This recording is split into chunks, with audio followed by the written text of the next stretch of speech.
And there's really no secret answer out there. It's really just like, let's look at what we're already doing right, which is probably a lot. That's one of the things I get really frustrated with, was how difficult it is for ADHD women to see how amazing they are. And, we've been told we aren't. So it's an uphill battle, but I think it's much easier to see in each other how extraordinary we are.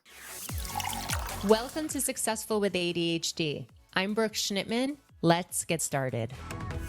Today, I am welcomed with my friend Katy Weber, who is an ADHD advocate, coach. She's a podcast host for not only one podcast, but two podcasts. The Woman in ADHD podcast, where I was lucky enough to be a featured guest there, and the ADHD Lounge, which she just started as a co-host. And she was diagnosed with ADHD at the age of 45, everyone. She's made it her mission to help neurodivergent brains, especially women, to help them love their brains and overcome overwhelm of a recent ADHD diagnosis so they can create strategies to help them live a more fulfilling, gratifying life. And if ADHD coaching certification's not enough, she's also currently pursuing her MS in clinical mental health counseling, everyone. So warm welcome to Successful with ADHD podcast, Katy. Nice to see you again. Thank you, Brooke. That was lovely. Yeah, so great to see you. So great to see you too. And with ADHD, we always have a hard time either picking one decision, one thing, prioritizing what to do first. In your life, you have lots of multiples. So tell us about, obviously you got diagnosed at 45. We're going to go a little backwards because I want viewers, and I'm really interested in hearing what had you pursue after a successful ADHD coaching career and podcast, a new degree, a new podcast. Talk to me. Well, I credit my ADHD diagnosis with my going back to school at all, because I feel like I never would have had the confidence to go and pursue a graduate degree. I did not do well in school. And obviously I was undiagnosed at the time, but I dropped out of university. I dropped out of high school and had to go back. So I had a very, storied career in terms of academia. And I feel like I always believed I was stupid until I was diagnosed with ADHD. Even though there was overwhelming evidence to the contrary, I had run businesses, I had been a coach, I had written a book, like all of these things that I had done that were obviously like on paper were success, were measures of success. I always sort of felt like that imposter syndrome, and I always felt like I was inherently dumb and fooling people. And it wasn't until I was able to really reframe my intellect, my brain, my love of learning, that through my ADHD diagnosis, that I even decided to go back to school at all. So this is like crazy, new for me. Sure. In terms of being back in a classroom. And it's been really, I love it. Like, it's been really great knowing what I know now about my brain to be able to go back and do it again. I love it. So true ADHD brain here, wanting to get to the end before we even talk about the details leading up to it, right? You know nothing about that. So you got diagnosed at 45. How did that occur for you? Actually, my therapist was diagnosed after her middle schooler was diagnosed with ADHD, but I didn't know this. This was like her own personal journey. But I think, once you're diagnosed with ADHD, you start looking around at all the people in your life and you're like, yep, you have it. Yep, you have it, as you know, with your family, right? So She started gently suggesting to me that I might look into it. And I was immediately dismissive. I was like, I don't know what you're talking about. I'm not hyperactive. Like I was kind of insulted at this idea that she even thought I had this. I didn't know anything about it. I didn't bother researching. I was like, maybe, but like, how does that affect my life? I don't know. And then the pandemic happened and I had like a full-on implosion. I just was really, really struggling with my kids at home. My husband was at home. I was now the teacher, the chef, and also trying to run my business remotely. And, like all of us, we were really, really struggling. And I felt like I just couldn't accomplish anything. And I was trying to explain to her this idea of like waiting mode, and how I would just like didn't know if I was going to be interrupted at any time by my kids being home. And I just was like, I can't concentrate. I just feel like I'm sitting around waiting for somebody to interrupt me and I'm not getting anything done. And that's where she was like, really, you need to look into ADHD. And I still didn't really know how it related to this, right? Like attention deficit hyperactivity disorder is not something a lot of people resonate with, especially women. So I did a self-test on Attitude Magazine's website, and it was for a general one for adults. And I think I've scored maybe like 50%. It was very like borderline. I was like, this doesn't really tell me much, because a lot of it was about like, do you feel like you're, a lot of those DSM questions, like, do you feel like you're run by a motor or you can't sit still? And I didn't really think of myself as in those terms. And then I took the Sarah Sullivan test specifically for women, and I aced it. It was like my whole life flashed before my eyes, because her test really gets to a lot of the like shame that we hold around some of our behaviors. And she's really talking about, those questions like, are you terrified at the idea of somebody showing up at your house unannounced, right? Where you're like, wait, that's ADHD? Wait, what? Like, are you overwhelmed at a grocery store? Where it was like, just like all of a sudden. Too much stimulation. Right? Yeah. It was like all of a sudden, just felt like all of these random struggles that I had over the course of my life all suddenly were coming back to ADHD in a way that like still to this day gives me goosebumps to think about, like how just that feeling of like, this explains everything. Yeah. So, but basically I'm a pandemic diagnosis. Like I think a lot of us got diagnosed during that time, right? Yeah. Totally. So you at 45 got diagnosed, and it's fascinating and apropos. You started a podcast, Woman in ADHD, right? And you are a woman who's a late diagnosis. Well, I started the podcast before I was even officially diagnosed, which I don't like tell a lot of people this, but I started the podcast like in the time between when I was self-diagnosed and when I was still awaiting my official diagnosis. And I just was like, I want to know if this has been, if other women have had this profound experience. And, I really just wanted an excuse to talk to other people and interview other women. And I was like, I need a platform. So I might as well start a podcast. I had no platform at all at that point, and was just like, started the podcast as an excuse to reach out to other women. It was completely self-serving. And then but there was a part of me that was like, if I don't get diagnosed, what am I going to do? I've already started this podcast, which feels very ADHD. You be an ADHD advocate, which you are. Right. Yeah. So you get the diagnosis, and you say that the awareness piece has gotten you to where you are in getting a master's in counseling, mental health counseling. So what awareness have you acquired since the diagnosis? Gosh. I think as a coach, there was always a part of me that was really interested in becoming a therapist. I think there's so much overlap. And I also feel like there's so much benefit for somebody with ADHD to have a combination of coaching and therapy. I feel like the two modalities really work well together. And so as a coach, I always felt like I was treading into territory where I was like, is this unethical? Do I have the right training? Right? Like a lot of those questions that came as a coach. So I had always kind of wanted to pursue therapy, but never felt like I could go back and get a master's. And I was just like, it's not for me. And then I started having a lot of coaching clients with ADHD talking about how they had a negative experience in therapy, or how they felt like, a lot of the time with ADHD, there's that feeling of like, I don't want to talk about my past. I want to know like, now what? Right. And so I feel like there's ways in which we need to do both, or that they really are intrinsically linked. And I also had a lot of clients, or a lot of women, reach out asking if I could recommend therapists who not only understood what ADHD looks like in adulthood and in girls and women, but just like understand how profound the diagnosis in adulthood can be, like how life-changing it can be for adults. So that's where I was like, I just want to increase this number by 1. So that's what kind of prompted me to go back to school. Okay. So Besides you getting that confidence now to go back to school and having the intrinsic motivation and data to say women need this extra help, because not everyone who is a therapist understands ADHD. And that's hard for people to understand too, right? Yeah. What were you going to say?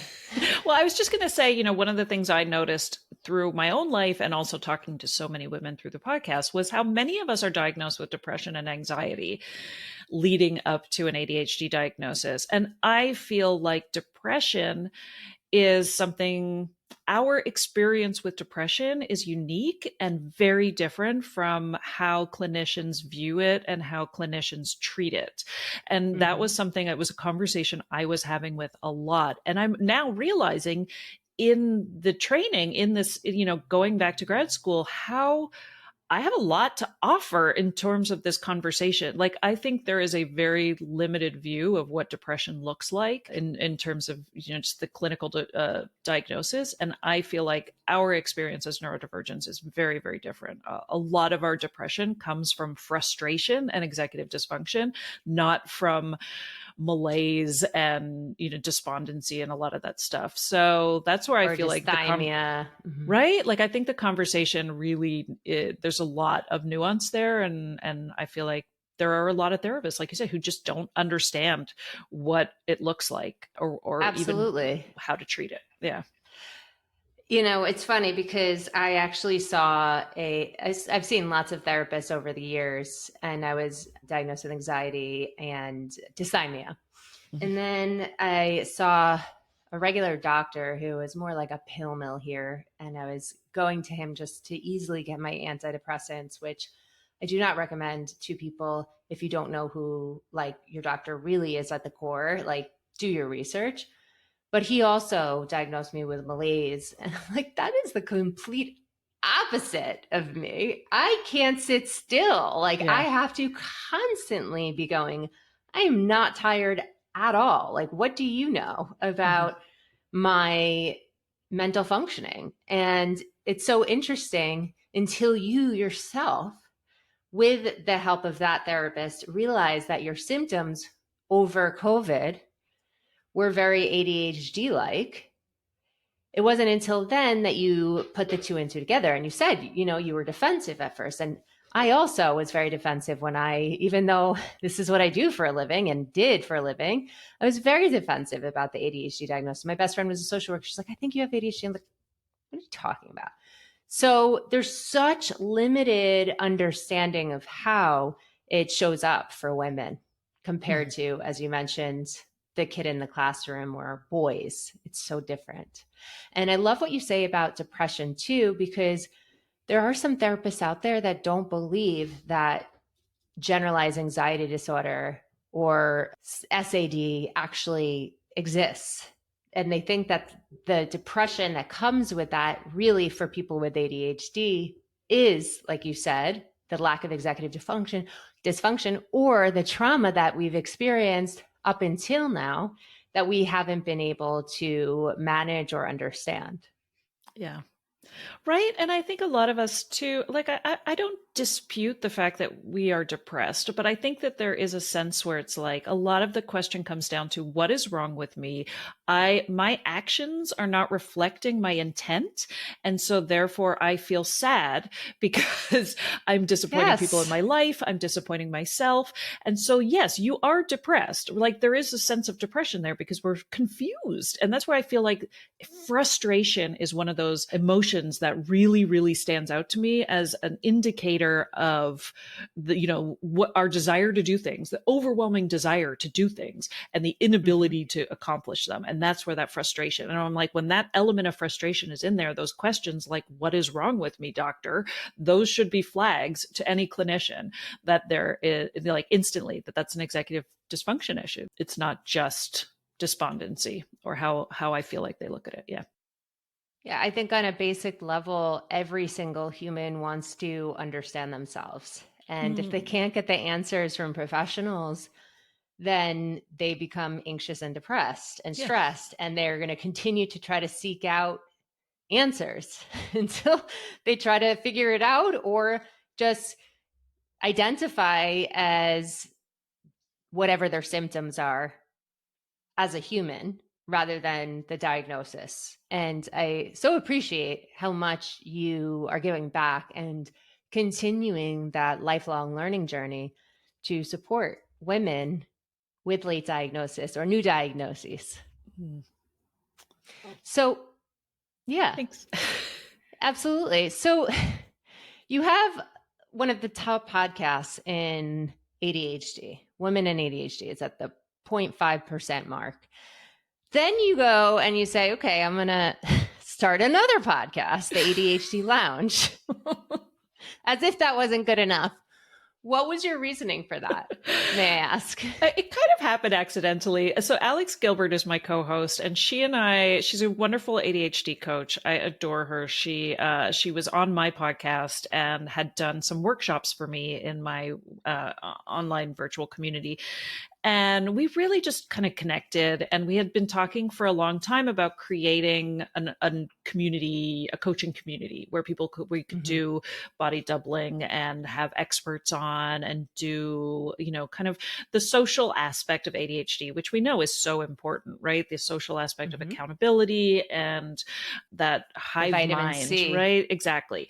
And so we decided we were going to create the ADHD Lounge. And when we knew we wanted to have experts come in and we would do like a roundtable with these experts, we figured, well, we might as well record them and have a podcast out of it, right? So it was just one of those things that kind of happened as a result of our creating the ADHD Lounge. But it's been really fun to have a co-host. So it comes out twice a month, and there's one episode which is a recording of our previous month's expert in the community, and then we have a second episode that comes out where it's just she and I talking about whatever that monthly topic is. So we've done decluttering and relationships and health and nutrition, and we kind of pick a topic every month to talk about.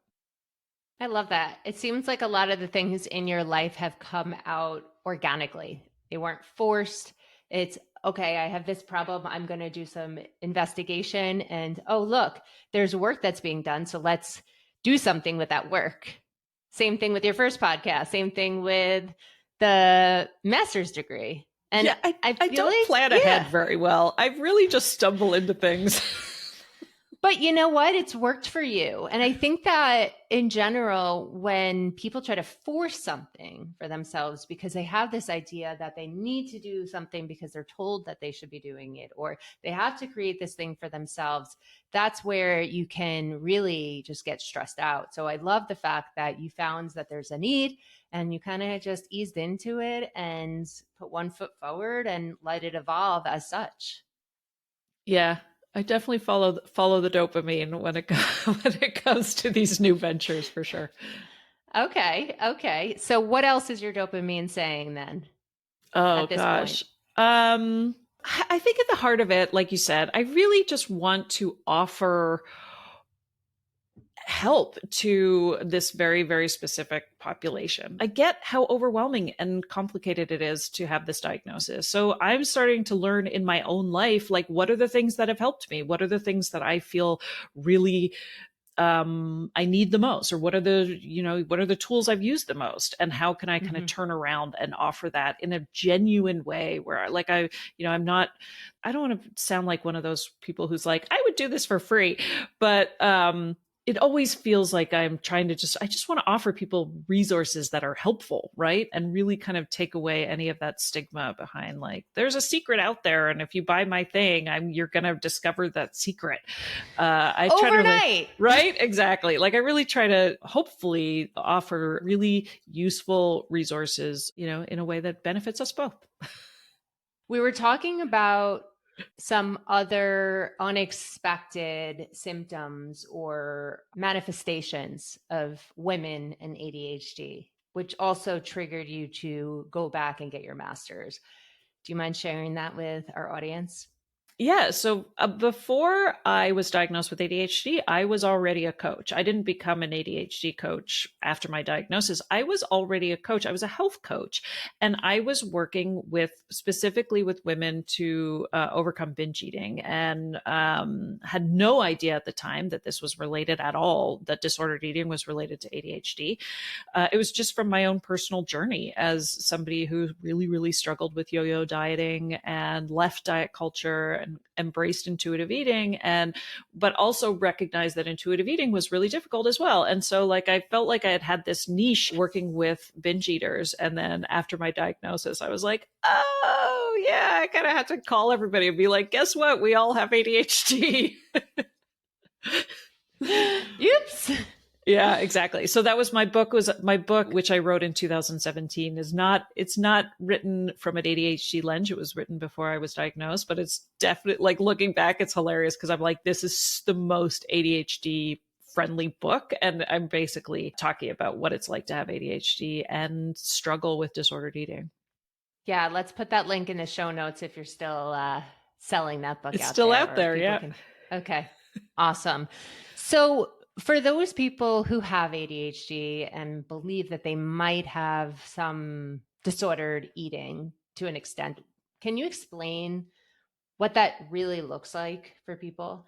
Yeah, I mean, I think disordered eating is one of those things that is, for the most part, promoted in as healthful eating, right? I think it's really difficult for us to sort through what is healthy. And, I think with an ADHD brain, we have a tendency to really embrace structure and rules wherever we can because our lives otherwise feel chaotic. And so diets and diet culture are really, really appealing for people with ADHD. I embraced every one I could think of. I was like, I wanted a magazine or an app to tell me exactly what food to eat and how much, and I would weigh it, and I would get super into calorie counting and weighing, and I loved all the metrics. I loved the progress. Like, it's like so many MyFitnessPal makes it checks. so easy. Right? There's so many checks. It's really, really appealing, but I think it very quickly, because we have a tendency to have this all or nothing thinking around food and a lot of things in our life, we tend to go into extreme behaviors really quickly. And balance is very difficult for people with ADHD. And so I think one of the ways it shows up the most in our life is around food. And most of us have terrible interoception, which means we don't really pay attention to our bodily needs. So we don't know when we're hungry, right? We don't know when we have to go to the bathroom until we have to go to the bathroom, right? And we don't know when we're hungry until we're starving. And we don't know when we're full. We'll sit down and we won't pay attention to, like, eating mindfully. And next thing you know, I've eaten everything on the plate and I'm stuffed and I'm miserable. And then, and so I think there's just a lot there in terms of the overlap. I love Becca King, the ADHD nutritionist. She calls it intentional restriction and unintentional restriction.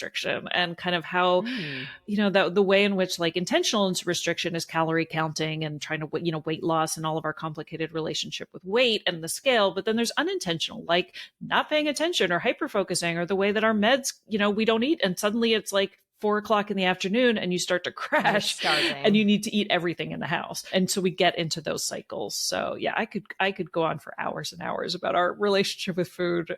There's so much there. And that's why I think it was so crazy when I was diagnosed to realize that, oh wow. Right. Seeing how many different things, right. And not only that, but just like how many things about ADHD and how we function come back to our relationship with food. Absolutely. What else are you noticing in your practice that many women struggle with related to ADHD that they might not realize is a manifestation of their ADHD?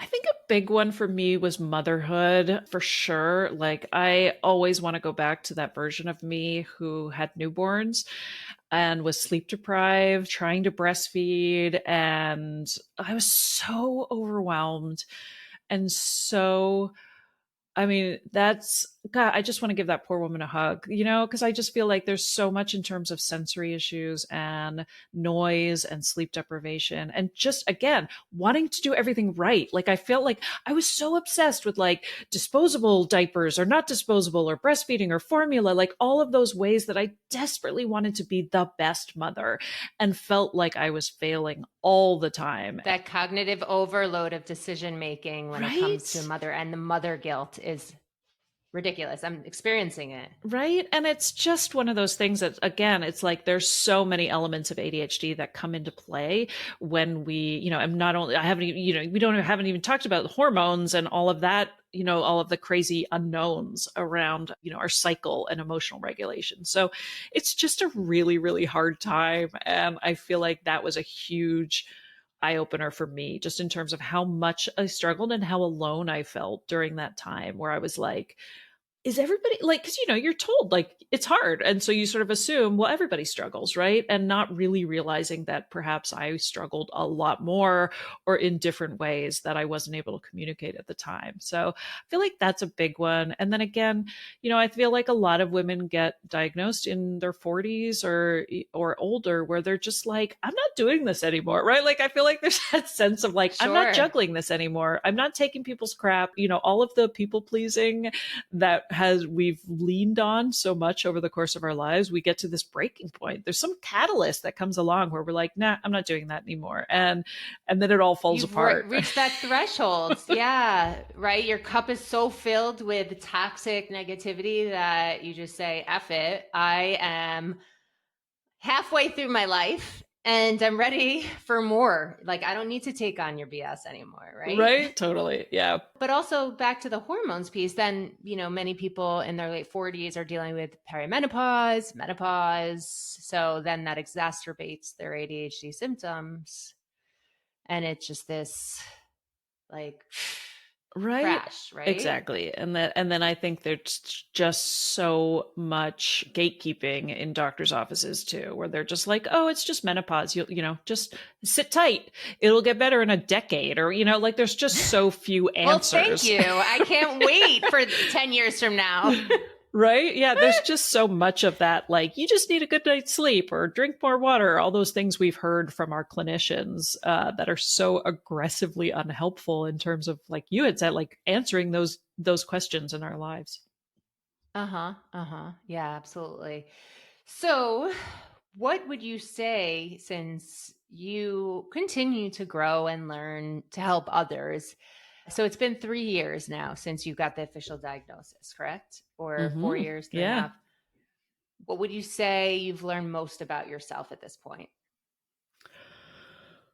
I mean, one of the things I think I've been able to reframe is just my relationship with learning and knowledge. And like, I don't think that I'm stupid anymore, which is really nice. Like, it's really nice to feel that way and really feel it. And like we were joking before we hit record about the fact that people with ADHD gather certifications and degrees the way other people collect stamps. Like, it's just funny how I see that evidence of lifelong learning in so many of us.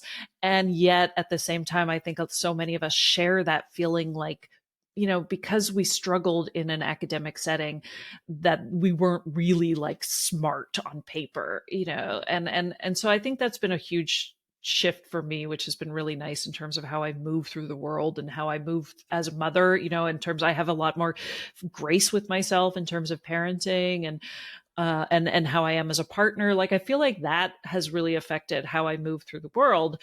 But I also feel like just that, having that grace with yourself has allowed me to really feel like the system that works for me is the system that works for me, right? Like, there isn't some secret system out there. There's no secret sauce out there. And so I feel like that's really been helpful in what I work on with my clients a lot, which is really like, look at the things you have going on in your life that work really well. Focus on those for a minute and start to look at like why those work and other things don't. And looking at things more like a puzzle than failure. and being able to have that more objective look at who we are and how, I think when you show up for yourself as somebody who's really, really intelligent and capable, then the things that don't work are no longer your fault. The things that maybe are working on, that you want to work on, or the things that you're struggling with suddenly become problems to fix more than they become as an essence of, in essence, just, oh, I'm such a terrible person. And so that has just been like such a huge reframing that I don't immediately feel like I'm the terrible person in the room. Yeah. I mean, we hear all the time, like, focus on your strengths, not your weaknesses. But if you could stop fighting with yourself about the things that don't work for you and trying to fix them, this is what I'm hearing from you, and start focusing on what is working for you and make those patterns and lean into that a little bit more in your life, you're just going to be generally happier. Right. Yeah. Yeah. Yeah. So you say that you give yourself more grace and it's helped your relationship with your husband, your kids. Do you feel, I'm sure you feel happier, but do you also feel like that maybe has given you the space to perhaps, and I don't know if this was you, but be less defensive? I'm just laughing because I had such a huge fight with my 16-year-old last night about this whole thing where I've become her punching bag. And I'm like, I blew up at her, and we had a lot of good conversation. I mean, I think that's one of those things. Yes, I do feel like I'm less defensive. I think that there is just such an understanding as to the why behind so many behaviors that it's much easier to talk through, like, okay, I call them like the highway signs, right? Or like, I like to say there's like notes in the margin when it comes to who we are and how we behave, because now you can sort of say like, okay, I blew up at you. You can sort of say like, was I hungry? Was there too much happening? Was I overstimulated? Or like, was I trying to let something go and I couldn't, and then it built up and built up. So I think it's just a lot easier to now look at like, what are the road signs that I missed, or, starting to pay more attention to the road signs so that you don't get to the place of crashing as much as I used to. I love the visualization. And when you say notes in the margin, I think of doing like when you're pulling out and extracting important information, rewrite the summaries in the margin. However, don't highlight, because you're going to highlight everything, right? So don't look at every single piece of the book. Just pull out the important pieces. We can't focus on everything. Right? Yeah. Even though we want to. Well, and a lot of that is in hindsight too. And that's why, I love that phrase, this is information. I use that a lot with my clients too, which is like, okay, if something didn't work, that's as important as it working, because now we can look at something that, if we had a strategy and we went away for a week and you said, I'm going to do this thing, and you came back the next week and said, I didn't do the thing.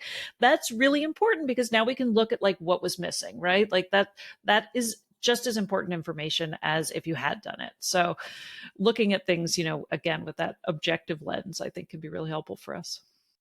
Absolutely. Not classifying it as good or bad, just information. Mm-hmm.